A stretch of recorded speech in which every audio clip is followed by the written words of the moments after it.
ಕನ್ನಡ ರಾಜ್ಯೋತ್ಸವದ ಇತಿಹಾಸ ನಿಮಗೆ ತಿಳಿದಿದೆಯೇ? ನಿಮಗೆ ಗೊತ್ತೇ?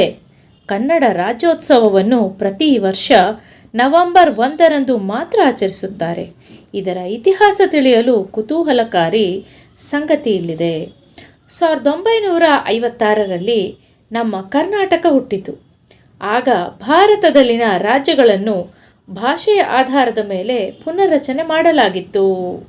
ಕನ್ನಡ ಮಾತನಾಡುವ ಎಲ್ಲ ಭಾಗಗಳನ್ನು ಮೈಸೂರು, ಹೈದರಾಬಾದ್ ಕರ್ನಾಟಕ, ಬಾಂಬೆ ಕರ್ನಾಟಕ, ಕೋಸ್ತೆ ಪ್ರದೇಶ ಒಂದಾಗಿ ಸೇರಿಸಿ ಮೈಸೂರು ರಾಜ್ಯವನ್ನು ನಿರ್ಮಿಸಲಾಯಿತು.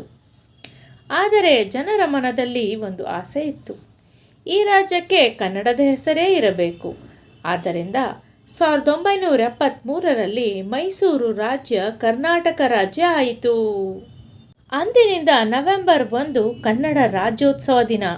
ಇದು ಕೇವಲ ಹಬ್ಬವಲ್ಲ, ನಮ್ಮ ನುಡಿಯ ಗೌರವ, ನಮ್ಮ ನಾಡಿನ ಗುರುತು. ಜಯ ಕರ್ನಾಟಕ ಮಾತೆ.